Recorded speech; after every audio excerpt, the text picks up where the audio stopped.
Hello दोस्तों, SS लोकर्स academy में आप सबका स्वागत है। जैसा कि हमने पिछले वीडियो में 2023 का प्रश्न पत्र का हल किया था, आज के इस वीडियो में मैं आप सबको 2022 का प्रश्न पत्र का हल कराने वाला हूं। तो आप सभी लोग इस वीडियो को आखिरी तक ज़रूर देखिएगा और अगर आप सभी को ये वीडियो अच्छा लगे तो अपने दोस्तों में ज़रूर शेयर कीजिएगा।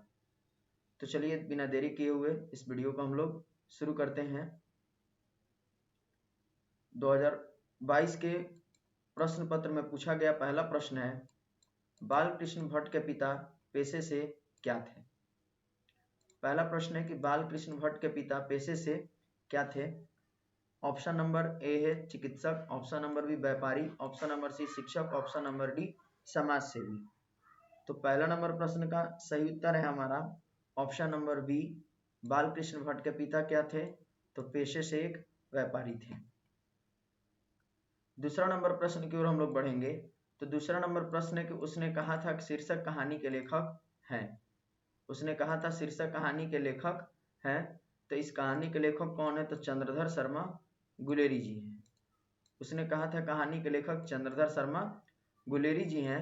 दूसरे नंबर प्रश्न का सही उत्तर हमारा ऑप्शन नंबर सी होगा। अगला प्रश्न तीसरा नंबर है हमारा, उसने कहा था कहानी में लहना सिंह कहाँ का रहने वाला था। उसने कहा था कहानी में लहना सिंह कहाँ का रहने वाला था, कालानौर का, मगरे का, रंजीत बाग का या मांझे का। तो लहना सिंह जो है कहाँ का रहने वाला था, तो मांझे का रहने वाला था। तीसरा नंबर प्रश्न का सही उत्तर हमारा ऑप्शन नंबर डी होगा। अगला प्रश्न चौथा नंबर की ओर हम लोग बढ़ेंगे। तो चौथा नंबर प्रश्न है कि लोकनायक के रूप में कौन प्रसिद्ध हुए। लोकनायक के रूप में कौन प्रसिद्ध हुए, तो कौन प्रसिद्ध हुए थे, तो जयप्रकाश नारायण जी को लोकनायक के नाम से जो है जाना जाता था। तो चौथा नंबर प्रश्न का हमारा सही उत्तर ऑप्शन नंबर सी होगा। अगला क्वेश्चन पांचवा नंबर है कि 1974 ईस्वी में जयप्रकाश नारायण ने किस आंदोलन का नेतृत्व किया। 1974 ईस्वी में जयप्रकाश नारायण ने किस आंदोलन का नेतृत्व किया, तो ऑप्शन नंबर ए मुंडा विद्रोह का, ऑप्शन नंबर बी किसान विद्रोह का या किसान आंदोलन का, ऑप्शन नंबर सी 1857 ईस्वी के आंदोलन का या ऑप्शन नंबर डी छात्र आंदोलन का। तो जयप्रकाश नारायण ने 1974 ईस्वी में किस आंदोलन का नेतृत्व किया, तो उन्होंने छात्र आंदोलन का नेतृत्व किया था। पांचवा नंबर प्रश्न का सही उत्तर हो जाएगा ऑप्शन नंबर डी, इसका सही आंसर है। आगे बढ़ेंगे छठे नंबर प्रश्न की ओर। इसमें कहा जा रहा है कि दल विहीन लोकतंत्र किस विचार का मुख्य राजनीतिक सिद्धांत है। दल विहीन लोकतंत्र किस विचार का मुख्य राजनीतिक सिद्धांत है, तो इसका सही उत्तर हो जाएगा हमारा ऑप्शन नंबर ए सर्वोदय विचार का। सर्वोदय विचार का जो है यह हमारा दल विहीन लोकतंत्र जो है राजनीतिक सिद्धांत का मुख्य राजनीतिक सिद्धांत है, यानी सर्वोदय विचार दल विहीन लोकतंत्र का राजनीतिक सिद्धांत है। आगे बढ़ेंगे सातवें नंबर प्रश्न की ओर। रामधारी सिंह दिनकर के पिता का नाम क्या था। रामधारी सिंह दिनकर के पिता का नाम क्या था, तो ऑप्शन नंबर ए है Jai Singh, option number B Ravi Singh, option number D Rana, option number C Rana Singh, option number D Phool Singh. तो रामधारी सिंह दिनकर के पिता का नाम क्या था, तो पिता का नाम रवि सिंह था। पिता का नाम क्या था, तो रवि सिंह पिता का नाम था। तो ऑप्शन नंबर बी हमारा सातवां नंबर प्रश्न का सही उत्तर हो जाएगा। इसी तरह आगे बढ़ेंगे आठवें नंबर प्रश्न की ओर। इसमें कहा जा रहा है कि निम्नलिखित में रामधारी सिंह दिनकर की रचना कौन सी है। पहला नंबर ऑप्शन है शिशुपाल वध, ये होगा नहीं क्योंकि बालकृष्ण भट्ट की रचना है। नल दमयंती, ये भी इनकी रचना नहीं है। उर्वशी और रहस्य कथा, तो रहस्य कथा है नहीं, उर्वशी जो है रामधारी सिंह दिनकर की रचना है। तो हमारा आठवां नंबर प्रश्न का सही उत्तर ऑप्शन नंबर सी हो जाएगा। तो याद रखना है कि उर्वशी जो है किसकी रचना है, तो रामधारी सिंह दिनकर जी की रचना है। आगे बढ़ेंगे नौवें नंबर प्रश्न की ओर। इसमें कहा जा रहा है कि अर्धनारीश्वर शीर्षक पाठ में कौन स्वयं वृंत बन गया और नारी को उसने कली मान लिया है। अर्धनारीश्वर शीर्षक पाठ में कौन स्वयं वृंत बन गया है और नारी को उसने कली मान लिया है। तो नारी को उसने कली मान लिया है, तो कौन ऐसा किया है, तो ऐसा कौन किए हैं, तो पुरुष लोग किए हैं। तो 9 नंबर प्रश्न का सही उत्तर हमारा ऑप्शन नंबर डी हो जाएगा, इसका सही उत्तर पुरुष होगा। आगे बढ़ेंगे 10वें नंबर प्रश्न की ओर। इसमें कहा जा रहा है कि नारी तो हमहू करी तब न किया विचार, जब जानी तब परिहरी नारी महाविकार। यह पंक्ति किस पाठ से है? यह पंक्ति किस पाठ से लिया गया? अर्धनारीश्वर, शिक्षा, सिपाही की मां या तिरिच। तो यह पंक्ति कहाँ से लिया गया है? तो अर्धनारीश्वर पाठ से लिया गया है, जिसमें कबीर दास का ये 2 पंक्तियां दी गई है कि नारी तो हमहु करी तब न किया विचार, जब जानी तब परिहरी नारी महाविकार। यह उन्हीं के द्वारा लिखी गई पंक्तियां जो कि अर्धनारीश्वर पाठ में दी गई है। तो इसका सही उत्तर हमारा ऑप्शन नंबर ए होगा। आगे बढ़ेंगे 11वें नंबर प्रश्न की ओर। इसमें कहा जा रहा है कि सच्चिदानंद हीरानंद वत्सायन अगे का जन्म कब हुआ था? सच्चिदानंद हीरानंद वत्सायन अगे का जन्म कब हुआ था? तो इनका सही उत्तर हो जाएगा 7 मार्च 1911 ईस्वी को जो है अगे जी का जन्म हुआ था। तो हमारा 11 नंबर प्रश्न का सही उत्तर ऑप्शन नंबर बी होगा। आगे बढ़ेंगे 12वें नंबर प्रश्न की ओर। इसमें कहा जा रहा है कि जायसी ने अपनी एकाक की तुलना किससे की है? जायसी ने अपनी एकाक की तुलना किससे की है? आकाश से, फूल से, दर्पण से या सूर्य से। तो इन्होंने अपनी एकाक की तुलना किससे की थी? तो दर्पण से जो इन्होंने अपनी एकाक की तुलना की थी। तो 12 नंबर प्रश्न का सही उत्तर हमारा ऑप्शन नंबर सी होगा। आगे बढ़ेंगे 13 नंबर प्रश्न की ओर। इसमें कहा जा रहा है कि निम्नलिखित में कौन सी कृति जायसी की नहीं है? निम्नलिखित में से कौन सी कृति जायसी जी की नहीं है? Option number A Padmavat, option number B Akhravat, option number C Chitrarekha, option number D Bhaktamal. तो पहला, दूसरा और तीसरा जो ये आंसर है हमारा, ये तो सही है क्योंकि ये जायसी जी की रचना है। ये तीनों जो है जायसी जी की रचना है। लेकिन यहाँ कहा जा रहा है कि नहीं है, तो नहीं है तो यानी इस प्रश्न का उत्तर क्या हो जाएगा? ऑप्शन नंबर डी भक्तमाल जो है जायसी जी की रचना नहीं है। ठीक है, नाभादास की रचना है। ठीक ना? तो ये याद रखना है कि भक्तमाल इसका सही उत्तर होगा। आगे बढ़ेंगे 14 नंबर प्रश्न की ओर। इसमें कहा जा रहा है कि राधा रसकेली किसकी रचना है? राधा रसकेली किसकी रचना है? सूरदास, जायसी, नाभादास या तुलसीदास। तो राधा रसकेली जो है सूरदास की रचना है। हमने बताया भी था किताब पढ़ाने के दौरान कि सूरसागर अगर पूछे, सूरसागर अगर दे तो सूरदास की रचना है। सुर सरावली कहे कि सुर सरावली बताइए किसकी रचना है? तो ये भी हमारे सुर सरावली जो अगर पूछे तो ये भी हमारे सूरदास जी की रचना है। या साहित्य लहरी पूछे, साहित्य लहरी कह दे कि साहित्य लहरी किसकी रचना है? तो ये भी सूरदास की रचना। और एक हो गया हमारा राधा रसकेली, तो ये भी हमारे सूरदास जी की ही रचना है। तो क्वेश्चन नंबर 14 का यानी 14 नंबर प्रश्न का सही उत्तर हमारा ऑप्शन नंबर ए होगा। आगे बढ़ेंगे 15 नंबर प्रश्न की ओर। इसमें कहा गया है कि किसकी रचना श्रीमद् भागवत गीता की पद्धति पर 12 स्कंदों में हुई है? किसकी रचना जो श्रीमद् भागवत गीता के पद्धति के 12 स्कंदों पे हुई है? तो option number A Radha Raskeli, option number B Sursagar, option number C Sur Saravali, option number D साहित्य लहरी। तो 15 नंबर प्रश्न का हमारा सही उत्तर हो जाएगा सूरसागर, यानी ऑप्शन नंबर बी सही आंसर है। सूरसागर जो है श्रीमद् भागवत गीता की पद्धति पर जो है 12 स्कंदों में लिखा गया, इसकी रचना हुई है। नेक्स्ट क्वेश्चन 16वें नंबर की ओर बढ़ेंगे। तो इसमें कहा गया है कि तुलसीदास के दीक्षा गुरु कौन थे? तुलसीदास के दीक्षा गुरु कौन थे? Option number A Narottam Das, option number B Narendra Das, option number C Narharidas और option number D Naveen Das. तो तुलसीदास के दीक्षा गुरु कौन थे? तो नरहरिदास जो है इनका दीक्षा गुरु थे। तो ये सही उत्तर होगा। और शेष सनातन जो है इनके शिक्षा गुरु थे। आगे बढ़ेंगे 17वें नंबर प्रश्न की ओर। इसमें कहा गया कि निम्नलिखित में कौन रचना तुलसीदास की है? तुलसीदास की रचना जो निम्नलिखित में से कौन सी है? शिवा बावनी, मसलानामा, लहर, दोहावली। तो इनमें से सही आंसर हो जाएगा हमारा ऑप्शन नंबर डी दोहावली जो है वो तुलसीदास जी की रचना है। कवितावली हो गया, दोहावली हो गया, गीतावली हो गया, ये सब तुलसीदास की रचना है। आगे बढ़ेंगे 18वें नंबर प्रश्न की ओर। इसमें कहा गया कि हनुमान बाहुक रचना कितने छंदों में है? हनुमान बाहुक रचना कितने छंदों में है? तो 44 छंदों में जो है उसकी रचना हुई है। तो हमारा 18वां नंबर प्रश्न का सही उत्तर ऑप्शन नंबर ए हो जाएगा। आगे बढ़ेंगे 19वें नंबर प्रश्न की ओर। रामचरितमानस निम्नलिखित में क्या है? गीति काव्य, महाकाव्य, खंड काव्य या इनमें से कोई नहीं। तो रामचरितमानस क्या है? तो एक महाकाव्य के रूप में इसको माना गया है। तो 19 नंबर प्रश्न का सही उत्तर ऑप्शन नंबर बी हो जाएगा। आगे बढ़ेंगे 20वें नंबर प्रश्न की ओर। कि छप्पे के अनुसार सबके हित का वचन कौन करता है? रहीम, जायसी, कबीर या तुलसी? सबके हित का वचन कौन करता है? तो छप्पे के अनुसार तो कबीरदास करते हैं। कबीरदास जो है सबके हित का वचन करते हैं। तो 20 नंबर प्रश्न का सही उत्तर ऑप्शन नंबर सी हो जाएगा। आगे बढ़ेंगे 21वें नंबर प्रश्न की ओर कि विमल बुद्धि हो तासिकी जो यह गुण श्रवणी धरे, यह पंक्ति किस शीर्षक कविता की है? कड़वक, कवित, पद या छप्पे? तो ये कहाँ से संकलित है? तो कड़वक तो होगा नहीं सबसे पहली बात। कवित जो कि भूषण जी की रचना है, जिसमें इन्होंने जो है छत्रसाल के तलवार के बारे में और शिवाजी के बारे में बखान किया, तो ये होगा नहीं। पद, पद जो है किसकी रचना है? तो हमारे तुलसीदास और सूरदास की रचना है। तो उनके जो ये पद जो रचना उसमें तो कोई जिक्र किया गया नहीं है। ये कहाँ से संकलित है? तो छप्पे से लिया गया है, दूसरे छप्पे से, जिसमें सूरदास ने जो है वर्णन किया, सूरदास ने बखान किया है श्री कृष्ण के जो मतलब कि लीलाधारी थे उनके बारे में, कि उनके गुण को सुन करके कौन व्यक्ति जो है उसका बुद्धि जो है शुद्ध या मतलब कि पवित्र नहीं हो जाएगा या साफ नहीं हो जाएगा। तो ये हमारा 21वां नंबर प्रश्न का सही उत्तर ऑप्शन नंबर डी होगा। 22वां नंबर प्रश्न की ओर आगे बढ़ेंगे।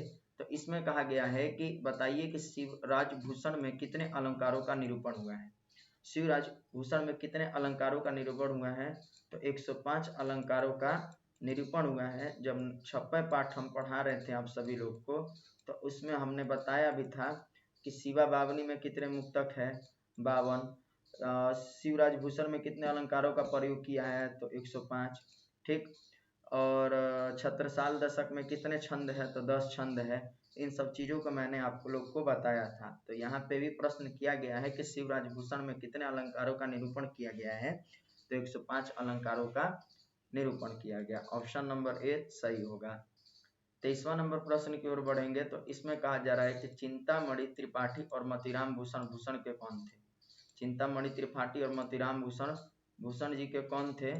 तो ये पूछा गया है। तो कौन थे? तो ऑप्शन नंबर है दोस्त के रूप में, भाई के रूप में, चाचा के रूप में, मामा के रूप में। तो चिंतामणि त्रिपाठी और मोतीराम भूषण हमारे भूषण जी के कौन थे? तो वो भाई थे। तो इसका सही उत्तर ऑप्शन नंबर बी हो जाएगा, इनके भाई थे। 24वें नंबर प्रश्न की ओर कहा जा रहा है कि तितली उपन्यास किन की रचना है? तितली उपन्यास किन की रचना है?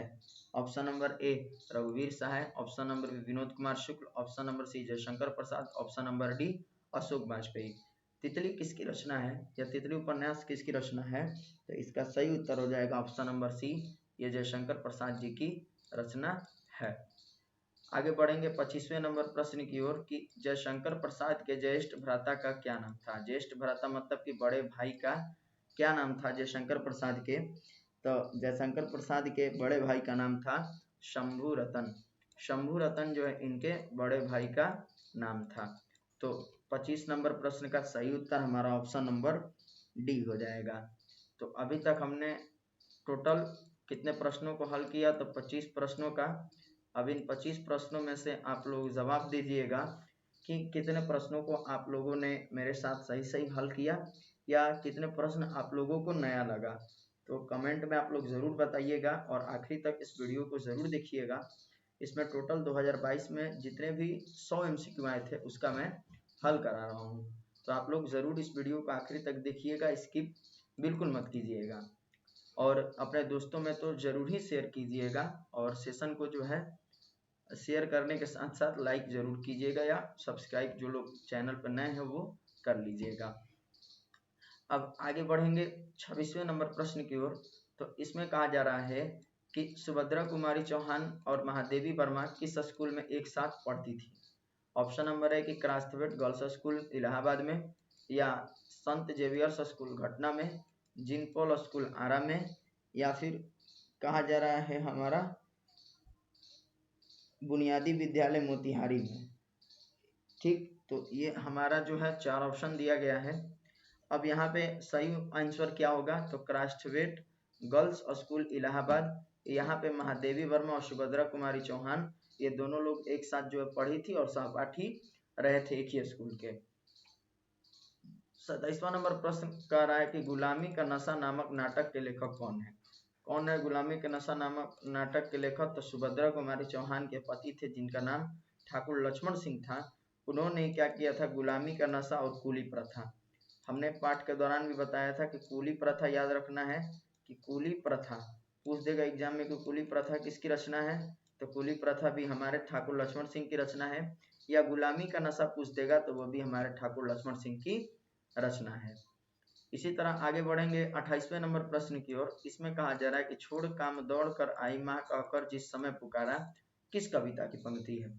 तो यह किस कविता की पंक्ति है? तो पुत्र वियोग पाठ से जो है यह संकलित है। पुत्र वियोग पाठ में सुभद्रा कुमारी चौहान अपने पुत्र के वियोग में जो है वो पंक्तियों को लिखती है या एक शोक गीत को वो लिखी है। आगे बढ़ेंगे 29 नंबर प्रश्न की ओर। इसमें कहा जा रहा है कि शमशेर बहादुर सिंह की रचना निम्नलिखित में कौन सी है? शमशेर बहादुर सिंह की रचना निम्नलिखित में से कौन सी है? तो इसका सही उत्तर हो जाएगा टूटी हुई बिखरी हुई। यह शमशेर बहादुर सिंह की रचना है। तो 29 नंबर प्रश्न का सही उत्तर ऑप्शन नंबर डी हो जाएगा। आगे बढ़ेंगे 30वें नंबर प्रश्न की ओर। इसमें कहा जा रहा है कि गजानन माधव मुक्तिबोध का जन्म कब हुआ था? गजानन माधव मुक्तिबोध का जन्म कब हुआ था? तो इनका जन्म जो है 1917 ईस्वी में इनका जन्म हुआ था। तो 30 नंबर प्रश्न का सही उत्तर हमारा ऑप्शन नंबर बी हो जाएगा। आगे बढ़ेंगे 31वें नंबर प्रश्न की ओर। इसमें कहा जा रहा है कि गजानन माधव मुक्तिबोध ने किस विश्वविद्यालय में एमए उत्तीर्ण किया या किस विश्वविद्यालय से एमए पास किया?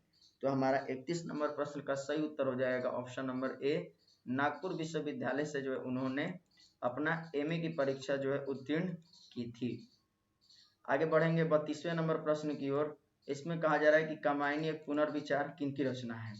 कामायनी एक पुनर्विचार किनकी रचना है? तो इसका सही उत्तर हो जाएगा हमारे गजानन माधव मुक्तिबोध की यह रचना है। अच्छा, अब आप लोग सोच रहे होंगे कामायनी लिखा थे तो जयशंकर प्रसाद की रचना होगा। तो एक बात ध्यान रखिएगा कि अगर केवल कामायनी लिखे, कामायनी केवल कामायनी लिखे तब जयशंकर प्रसाद होंगे, लेकिन कामायनी एक पुनर्विचार लिखा हुआ है तो याद रखना है कि यह गजानन माधव मुक्तिबोध जी की रचना है। तो 32 नंबर प्रश्न का सही उत्तर हमारा ऑप्शन नंबर बी हो जाएगा। आगे बढ़ेंगे 33 नंबर प्रश्न की ओर कि राष्ट्रीय त्योहार के दिन हरचरना क्या पहने हुए है? फटा कुर्ता, फटा पैजामा, फटी धोती या फटा सुथना? तो जो राष्ट्रीय त्योहार के दिन हरचरना जो है कैसा कपड़ा पहना होता है? तो फटा सुथना जो है वो कपड़ा पहना रहता है। तो 33 नंबर प्रश्न का सही उत्तर ऑप्शन नंबर डी हो जाएगा। ठीक, आगे 34वें नंबर प्रश्न की ओर बढ़ेंगे हम लोग। तो इसमें कहा जा रहा है कि निम्नलिखित में कौन कविता संकलन विनोद कुमार शुक्ल का है? मतलब बताना है कि इनमें से कौन सी रचना जो है विनोद कुमार शुक्ल जी की है या कौन सा कविता संकलन विनोद कुमार शुक्ल जी की है। ऑप्शन नंबर है वह आदमी नया गर्म कोट पहनकर चला गया विचार की तरह, उम्मीद का दूसरा नाम, कवि ने कहा और चांद का मुंह टेढ़ा। तो यहाँ 34 नंबर प्रश्न का सही उत्तर हो जाएगा ऑप्शन नंबर ए, वह आदमी नया गरम कोट पहन कर चला गया विचार की तरह। ये ऑप्शन नंबर ए जो है किसकी रचना है? तो विनोद कुमार शुक्ल की रचना है। आगे बढ़ेंगे 35वें नंबर प्रश्न की ओर। इसमें कह रहा है कि एक तार लोहे का लंबा लकड़ी के दो खंभों पर तना बंधा हुआ बाहर, यह पंक्ति जो है किस शीर्षक कविता की है? तो यह पंक्ति किस शीर्षक कविता की है? तो प्यारे नन्हे बेटे को यह शीर्षक कविता से संकलित है जिसमें लोहे की पहचान कराई जाती है कवि के द्वारा अपनी बिटिया से। आगे कहा जा रहा है 36 नंबर प्रश्न में कि प्यारे नन्हे बेटे को शीर्षक कविता किस कविता संकलन से संकलित है? तो कहाँ से संकलित है? तो वह आदमी नया गर्म कोट पहन कर चला गया विचार की तरह, यह जो रचना है कविता संकलन इसी से जो है यह पाठ प्यारे नन्हे बेटे को वो लिया गया है। आगे बढ़ेंगे 37वें नंबर प्रश्न की ओर। इसमें कह रहा है कि अशोक वाजपेयी का जन्म कब हुआ था? अशोक वाजपेयी का जन्म कब हुआ था? तो 16 जनवरी 1941 ईस्वी को जो है इनका जन्म हुआ था। तो 37 नंबर प्रश्न का सही उत्तर हमारा ऑप्शन नंबर ए हो जाएगा। आगे 38वें नंबर प्रश्न की ओर हम लोग बढ़ेंगे। तो इस प्रकार है कि पेड़ पर कमरा का अनुवाद किस भाषा में किया गया था? पेड़ पर कमरा का अनुवाद किस भाषा में किया गया था? तो इसका सही उत्तर होगा इतावली भाषा में जो है इस पेड़ पर कमरा की रचना का अनुवाद जो है वो किया गया था। 39वें नंबर प्रश्न की ओर हम लोग बढ़ेंगे। तो भगत सिंह का संपूर्ण परिवार क्या था? व्यापारी, नौकरी पेशा, स्वाधीनता सेनानी या वैज्ञानिक?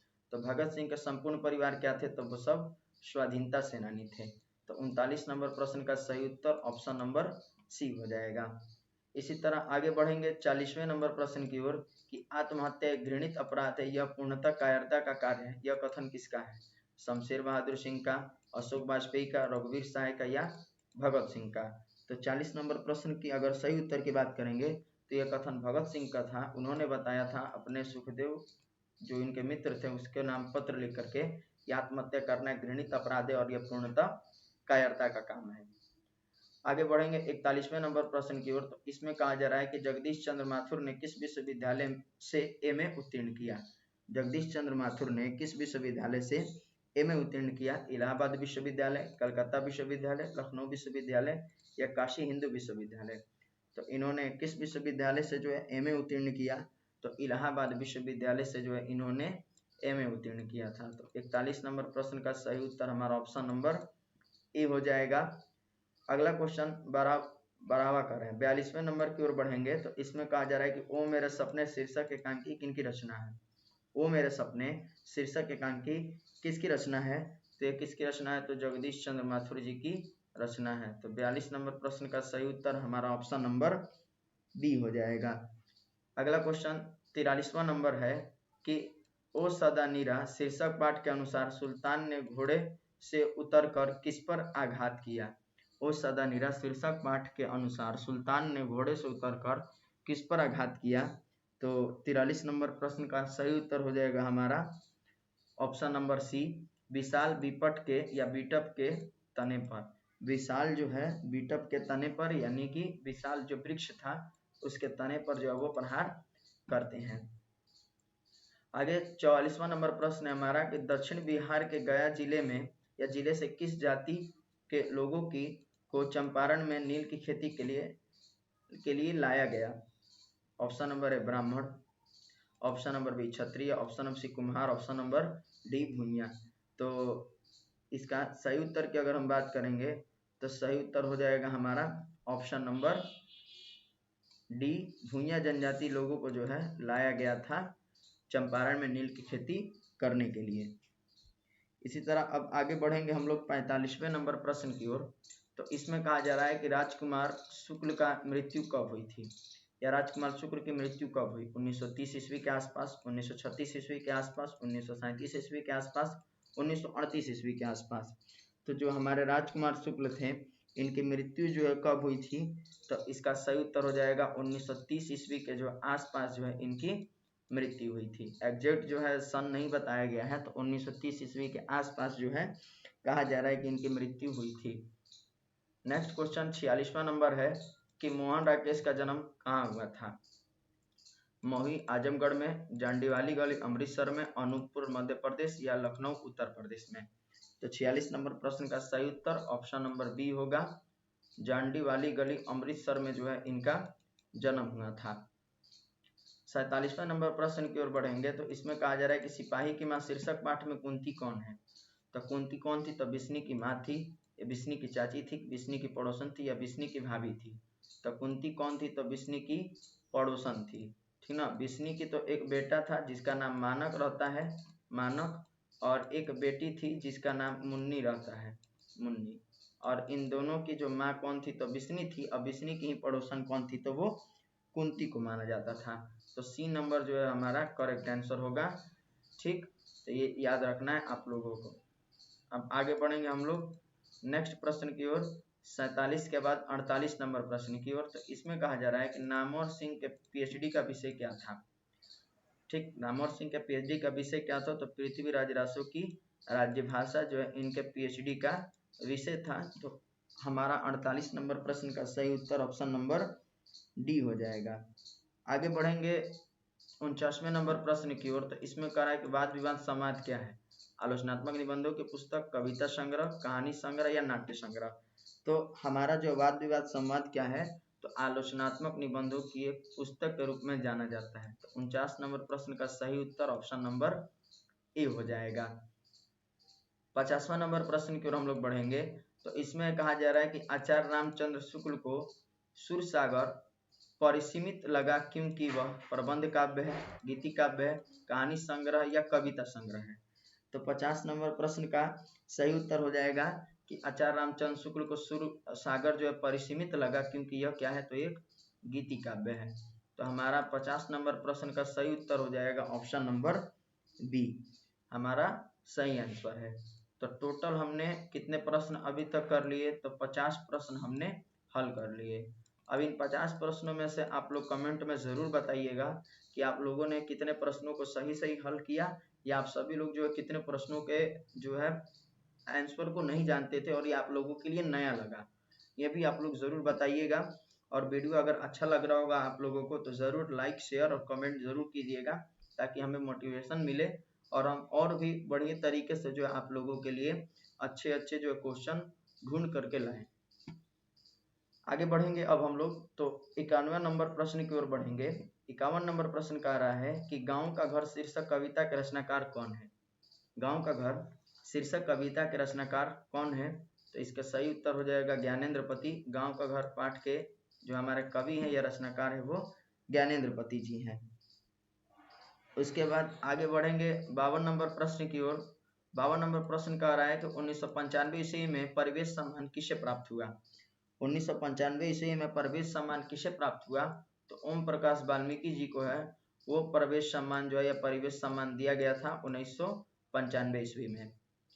53 नंबर प्रश्न की ओर बढ़ेंगे हम लोग, तो इसमें कहा जा रहा है कि जूठन शीर्षक पाठ में किसने झाड़ू छीन कर दूर फेंक दी। किसने झाड़ू छीन कर दूर फेंक दी, तो लेखक के पिताजी ने, लेखक ने, या लेखक के भाई ने, या लेखक की माँ ने। तो लेखक जो ओम प्रकाश वाल्मीकि थे उनके पिताजी ने जो है उनसे झाड़ू छीन कर वो फेंक देते हैं। तो हमारा 53 नंबर प्रश्न का सही उत्तर ऑप्शन नंबर ए हो जाएगा। आगे बढ़ेंगे 54वें नंबर प्रश्न की ओर। इसमें कहा जा रहा है कि 1900 कह रहे हैं 1870 से 1890 ईस्वी के बीच गाइडी मोपासा की कविता की कितनी पुस्तक प्रकाशित हुई है। कितनी पुस्तक प्रकाशित हुई है, तो ऑप्शन नंबर ए है 3, ऑप्शन नंबर बी है 1, ऑप्शन नंबर सी है 2 और ऑप्शन नंबर डी है 4। तो कितने पुस्तक प्रकाशित हो चुके हैं, तो एक जो है पुस्तक इनके प्रकाशित हो चुके हैं। तो ऑप्शन नंबर बी जो है हमारा सही उत्तर होगा। ऑप्शन नंबर बी में क्या दिया है, तो 1 दिया है, तो 1 इसका सही आंसर होगा। आगे बढ़ेंगे 55 नंबर प्रश्न की ओर। इसमें कहा जा रहा है कि रस्सी का टुकड़ा शीर्षक पाठ के अनुसार काले चमड़े के बटुआ में क्या है। 200 फ्रैंक और कागजात, 400 फ्रैंक और कागजात, 600 फ्रैंक और कागजात, या 500 फ्रैंक और व्यापार से संबंधित कागजात। तो 5वां नंबर प्रश्न 55 नंबर प्रश्न का हमारा सही उत्तर हो जाएगा ऑप्शन नंबर डी, 500 फ्रैंक और व्यापार से संबंधित कागजात। तो डी नंबर हमारा ऑप्शन जो है 55 नंबर का करेक्ट होगा या सही आंसर होगा। आगे बढ़ेंगे 56 नंबर प्रश्न की ओर कि कार्मेन पहले कितने बच्चों को खो चुकी थी। कार्मेन पहले कितने बच्चों को खो चुकी थी, तो इसका सही उत्तर हो जाएगा ऑप्शन नंबर ए, 2 बच्चों को जो है यह खो चुकी थी। आगे बढ़ेंगे 57 नंबर प्रश्न की ओर। इसमें कहा जा रहा है कि ज का उच्चारण स्थान क्या होगा। ज का उच्चारण स्थान क्या होगा, तो हमें पता है कि च छ ज ज में ज आता है। जो चवर्ग है, चवर्ग में च छ ज झ इ, तो ज आता है। और चवर्ग का हमें पता है कि तालु से जो इसका उच्चारण होता है, तो ज का भी उच्चारण किससे होगा, तो तालु से होगा। तो 57 नंबर प्रश्न का सही उत्तर हमारा ऑप्शन नंबर बी हो जाएगा। अगला क्वेश्चन 58 नंबर की ओर बढ़ेंगे, तो इसमें कहा जा रहा है कि कवर्ग, चवर्ग, तवर्ग, तवर्ग, पवर्ग किन व्यंजन वर्णों के अंतर्गत आते हैं। तो अंतस्थ व्यंजन के अंतर्गत तो आता नहीं है। स्पर्श व्यंजन और उष्म व्यंजन और इनमें से कोई नहीं। तो इसमें से हमारा सही उत्तर हो जाएगा स्पर्श व्यंजन वर्ण। स्पर्श व्यंजन वर्ण के अंतर्गत जो है हमारा कवर्ग, चवर्ग, टवर्ग, तवर्ग, पवर्ग आता है। तो इसका सही उत्तर ऑप्शन नंबर सी होगा। आगे बढ़ेंगे हम लोग 59 नंबर प्रश्न की ओर। इसमें कहा जा रहा है कि निरोग शब्द का संधि विच्छेद बताइए। निरोग शब्द का संधि विच्छेद बताइए क्या होगा। तो निरोग शब्द का संधि विच्छेद होगा निह धन रोग। निह धन रोग, निह धन रोग बराबर क्या होता है, निरोग होता है। तो हमारा 59 नंबर प्रश्न का सही उत्तर ऑप्शन नंबर डी हो जाएगा। आगे बढ़ेंगे 60वें नंबर प्रश्न की ओर। इसमें कहा जा रहा है कि निम्नलिखित में कौन शुद्ध शब्द कौन सा है, या निम्नलिखित में से कौन शुद्ध शब्द है। तात्कालीन, तत्व, शशि या हिंदू। तो इसमें से शुद्ध शब्द कौन सा हो जाएगा, तो तत्व होगा। तात्कालीन नहीं होता, तत्कालीन होता। शशि गलत लिखा हुआ है, हिंदू भी गलत लिखा। तो तत्व जो है ये सही आंसर होगा हमारा क्वेश्चन नंबर 60 का।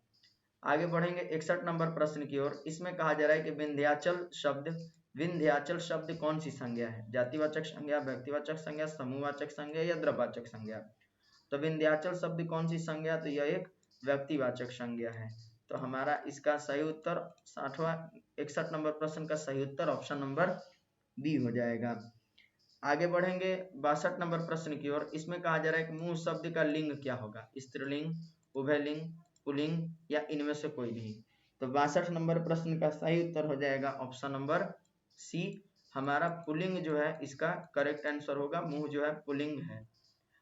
63 नंबर प्रश्न की ओर बढ़ेंगे तो इसमें पूछा जा रहा है कि सस्या या शैया शब्द है, यहाँ पूछा जा रहा है कि शैया शब्द है तत्सम है कि तद्भव है कि देशज है कि विदेशज है? तो शैया जो शब्द है वो कौन सा शब्द है? तो तत्सम शब्द है।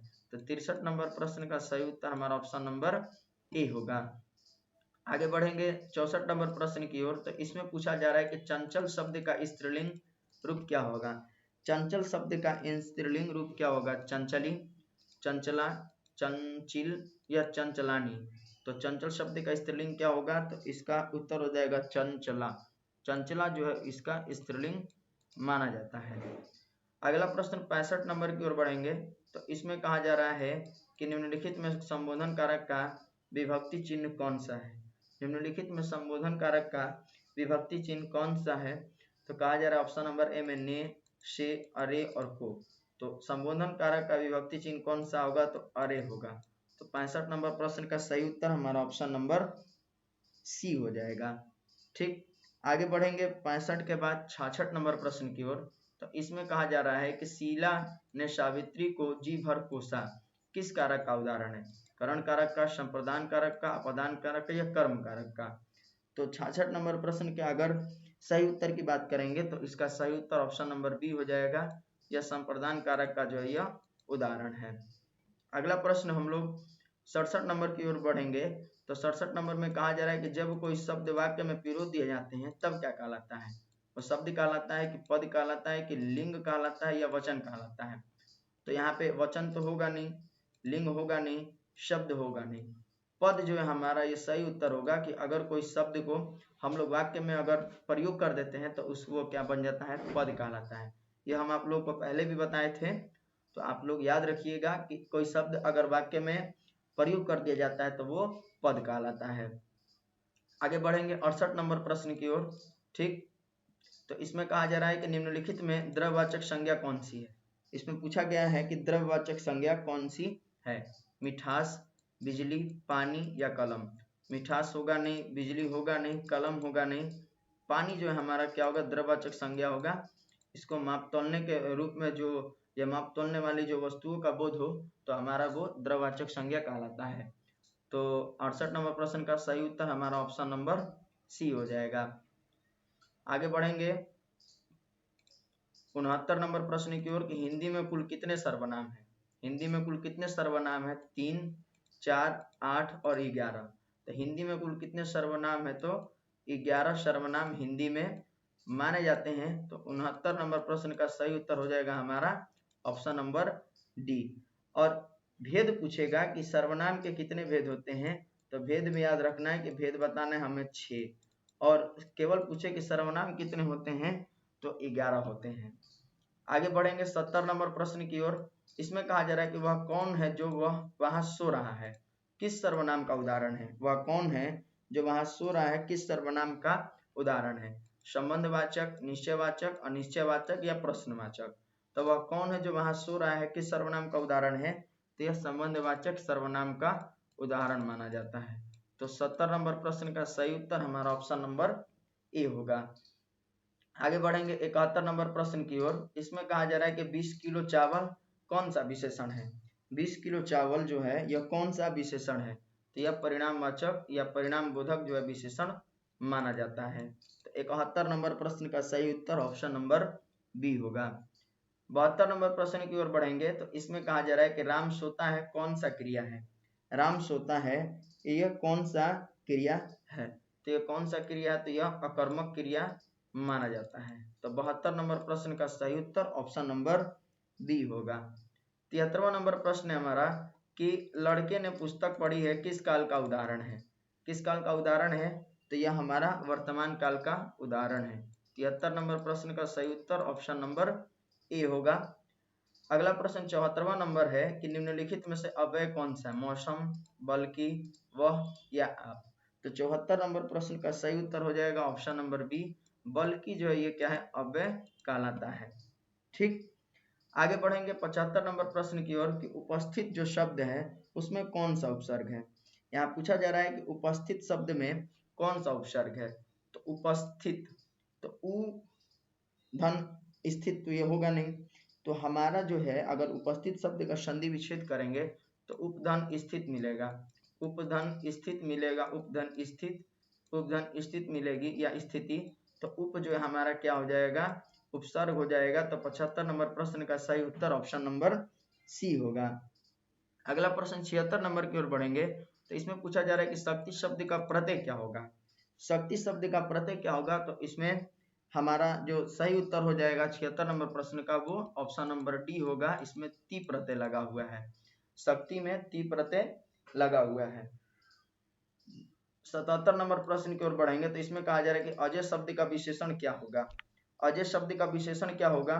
तो अजय शब्द का विशेषण जो है हमारा, इसका सही उत्तर हो जाएगा 77 नंबर प्रश्न का अजित। अजित जो है हमारा अजय शब्द का विशेषण होगा। तो 77 का सही उत्तर ऑप्शन नंबर ए माना जाएगा। 78 नंबर प्रश्न कह रहा है कि दो पदों का योग किसमें होता है? 78 नंबर प्रश्न में कहा जा रहा है कि दो पदों का योग किसमें होता है? वर्ण में, समास में, संधि में या अव्यय में। तो किसमें होता है? तो वह समास में होता है। तो 78 नंबर प्रश्न का सही उत्तर ऑप्शन नंबर बी होगा। 79 नंबर प्रश्न कह रहा है कि विद्यासागर शब्द में कौन सा समास है? विद्यासागर शब्द में कौन सा समास है? द्विगुण समास है, द्वंद्व समास है, तत्पुरुष समास या अव्ययभाव समास है? तो विद्यासागर शब्द में कौन सा समास है? तो इसमें जो तत्पुरुष समास पाया जाता है। तो इसका सही उत्तर जो है इस प्रश्न का 69 का रहा है। 79 नंबर प्रश्न का सही उत्तर ऑप्शन नंबर सी हो जाएगा। 80 नंबर प्रश्न की ओर हम लोग बढ़ेंगे तो इसमें कहा जा रहा है कि अग्नि का तद्भव रूप क्या होगा? अग्नि का कहा जा रहा है कि तद्भव रूप क्या होगा, बताइए। तो अग्नि का तद्भव रूप जो हमारा क्या होगा? तो अग्नि का क्या हो जाएगा? आग हो जाएगा। तो 80 नंबर प्रश्न का सही उत्तर ऑप्शन नंबर डी होगा, आग जो है इसका सही उत्तर है। नेक्स्ट क्वेश्चन 81 नंबर की ओर बढ़ेंगे तो इसमें कहा जा रहा है कि आप बताइए कि सूर्योदय हुआ है, कुहासा जाता रहा, किस वाक्य का उदाहरण है? सूर्योदय हुआ है, कुहासा जाता रहा, किस वाक्य का उदाहरण है? तो यह किस वाक्य का उदाहरण है? तो यह संयुक्त वाक्य का उदाहरण माना जाता है। तो 81 नंबर प्रश्न का सही उत्तर ऑप्शन नंबर ए होगा। 82 नंबर प्रश्न की ओर बढ़ेंगे तो इसमें कहा जा रहा है कि निम्नलिखित में से शुद्ध वाक्य कौन सा है? निम्नलिखित में से शुद्ध वाक्य कौन सा है? ऑप्शन नंबर ए कह रहा है कि थोड़ी देर बाद वे वापस लौट आए, चाहे जैसे भी हो तुम वहां जाओ, मुझसे यह काम संभव नहीं है, शास्त्री जी की मृत्यु से हमें बड़ा खेद है। तो यहाँ पे अगर सही वाक्य की बात करेंगे तो ऑप्शन नंबर ए जो है सही वाक्य है, थोड़ी देर बाद वे वापस लौट आए। ये 82 नंबर प्रश्न का सही उत्तर होगा ऑप्शन नंबर ए। आगे बढ़ेंगे 83 नंबर प्रश्न में। इसमें कहा जा रहा है कि महादेव शब्द का पर्यायवाची बताइए। महादेव शब्द का पर्यायवाची बताइए। तो महादेव शब्द का पर्यायवाची होगा शंकर। शंकर जो है हमारा महादेव जी का पर्यायवाची है, रूप है या पर्यायवाची शब्द है। तो इसका सही उत्तर ऑप्शन नंबर डी हो जाएगा। आगे बढ़ेंगे 84 नंबर प्रश्न की ओर। इसमें कहा जा रहा है कि दूषित शब्द का विलोम शब्द क्या होगा? दूषित शब्द का विलोम शब्द क्या होगा, बताइए। तो दूषित का जो है विलोम शब्द होगा स्वच्छ। स्वच्छ जो हमारा विलोम शब्द होगा। तो 84 नंबर प्रश्न का सही उत्तर ऑप्शन नंबर ए हो जाएगा। अगला क्वेश्चन हमारा है 85 नंबर कि जो नया आया हुआ है या नया आया हुआ हो के लिए एक शब्द क्या है? जो नया हुआ हो, आया हुआ हो के लिए एक शब्द क्या होगा? तो इसका उत्तर हो जाएगा नवांगतुक। नवांगतुक जो है हमारा सही उत्तर होगा 85 नंबर प्रश्न का। इसके बाद जो है 86 नंबर प्रश्न है कि घर का न घाट का मुहावरे का अर्थ क्या है? घर का न घाट का मुहावरे का अर्थ क्या है? तो इसका अर्थ हो जाएगा कि कहीं का नहीं होना। कहीं का नहीं होना यानी बोला जाता है ना कि घर का न घाट का, ठीक। तो घर का न घाट का यानी कहीं का ना होना। इसी तरह 87 नंबर प्रश्न में कहा जा रहा है कि हलवाई शब्द का स्त्रीलिंग रूप क्या होगा। हलवाई शब्द का स्त्रीलिंग क्या होगा, तो हलविन, हलवाइन या हलवानी या हलवाइन। तो हमारा जो है हलवाई शब्द का जो स्त्रीलिंग होगा हलवाइन होगा, ठीक ना। हलवाई का स्त्रीलिंग क्या होगा, हलवाइन। तो 87 नंबर प्रश्न का सही उत्तर ऑप्शन नंबर डी हो जाएगा। 88 नंबर प्रश्न की ओर बढ़ेंगे तो इसमें कहा जा रहा है कि हम ऐसा क्यों नहीं कर सकते, हम ऐसा क्यों नहीं कर सकते, यह कौन से सर्वनाम का उदाहरण है। तो हम ऐसा क्यों नहीं कर सकते, यह कौन सा सर्वनाम का उदाहरण है। तो इसमें हम लोग दो चीज देखेंगे कॉमन के, प्रश्नवाचक वाक्य, एक यहाँ क्यों शब्द दिया है। तो याद रखना है कि क्यों, क्या, ये सब अगर पूछा जाए वाक्य में दिया रहे और साथ में जो प्रश्नवाचक चिन्ह लगा रहा है तो हम आंख बंद करके बोलेंगे कि ये कौन सा सर्वनाम हो जाएगा, तो प्रश्नवाचक सर्वनाम कहलाएगा ये। तो 88 नंबर प्रश्न का सही उत्तर ऑप्शन नंबर ए हो जाएगा। इसके बाद जो है हमारा 89 नंबर प्रश्न है कि काम में लगा हुआ आदमी कौन सा पदबंध है। काम में लगा हुआ आदमी जो है वो कौन सा पदबंध है, सर्वनाम पदबंध है, विशेषण पदबंध है, क्रिया पदबंध है या संज्ञा पदबंध है। तो काम में लगा हुआ आदमी जो है कौन सा पदबंध होगा, तो क्रिया पदबंध कहलाएगा। 89 नंबर प्रश्न का, ठीक ना, 89 नंबर प्रश्न का जो है सही उत्तर ऑप्शन नंबर सी होगा। 90 नंबर प्रश्न की ओर हम लोग बढ़ेंगे तो इसमें कहा जा रहा है कि यथासंभव शब्द कौन सा समास है। यथासंभव शब्द जो है वो कौन सा समास है, तो इसका सही उत्तर हो जाएगा ऑप्शन नंबर सी, अव्ययीभाव समास। यथासंभव शब्द कौन सा समास है, तो यह अव्ययीभाव समास है। इसी तरह 91 नंबर प्रश्न की ओर बढ़ेंगे तो इसमें कहा जा रहा है कि मिलनसार शब्द में प्रत्यय है।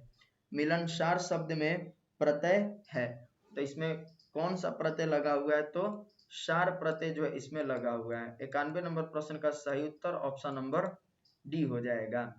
92 नंबर प्रश्न की ओर बढ़ेंगे तो इसमें कहा जा रहा है कि निर्भय शब्द में उपसर्ग है। निर्भय शब्द में उपसर्ग है, तो निर्भय शब्द में कौन सा उपसर्ग है, तो इसमें निर उपसर्ग लगा हुआ है। निर्धन भय, निर अगर इसका संधि विच्छेद करेंगे तो हमें से निर और धन भय मिलेगा, तो निर और भय को मिलाएंगे तो मिल के क्या बन जाएगा, निर्भय। तो 92 नंबर प्रश्न का सही उत्तर ऑप्शन नंबर ए हो जाएगा हमारा। 93 नंबर प्रश्न की ओर बढ़ेंगे तो इसमें कहा जा रहा है कि निम्नलिखित में सर्वनामिक विशेषण का उदाहरण कौन सा है। सर्वनामिक विशेषण का उदाहरण कौन सा है। ऑप्शन नंबर ए, बड़ा सा मकान, कोई आदमी, 4 गज मलमल या 30 दिन।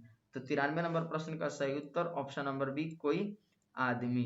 कोई आदमी जो है इसका सही उत्तर होगा 93 नंबर प्रश्न का। 94 नंबर प्रश्न की ओर बढ़ेंगे तो इसमें कहा जा रहा है कि वह घर से बाहर आया किस कारक का उदाहरण है। वह घर से बाहर आया किस कारक का उदाहरण है, तो ऑप्शन नंबर ए संप्रदान कारक, ऑप्शन नंबर बी संबंध कारक, ऑप्शन नंबर सी अपदान कारक और ऑप्शन नंबर डी अधिकरण कारक। तो हमारा जो वो घर से बाहर आया किस कारक का उदाहरण है, तो ये अपदान कारक का उदाहरण है। तो 94 नंबर प्रश्न का सही उत्तर ऑप्शन नंबर सी हो जाएगा। आगे बढ़ेंगे 95 नंबर प्रश्न की ओर, तो इसमें कह रहा है कि सोना धातु शब्द कौन सा लिंग है। सोना धातु का जो है लिंग बताना है कि यह कौन सा इसका लिंग होगा, स्त्रीलिंग होगा कि तद्भव स्त्रीलिंग होगा कि उभयलिंग होगा या पुल्लिंग होगा। तो सोना एक धातु यहाँ बताया गया है, तो ये जो धातु है वो शब्द कौन सा लिंग होगा, तो यह पुल्लिंग कहलाएगा। तो हमारा 95 नंबर प्रश्न का सही उत्तर ऑप्शन नंबर डी हो जाएगा। आगे बढ़ेंगे 96 नंबर प्रश्न की ओर। इसमें कहा जा रहा है कि बताइए कि तोता शब्द कौन सी संज्ञा है। तोता शब्द कौन सी संज्ञा, जातिवाचक संज्ञा, व्यक्तिवाचक संज्ञा, भाववाचक संज्ञा या द्रववाचक संज्ञा। तो तोता शब्द जो कौन सा संज्ञा है, तो हमारा जातिवाचक संज्ञा हो जाएगा, ठीक ना। तोता जो है जातिवाचक संज्ञा कहलाएगा।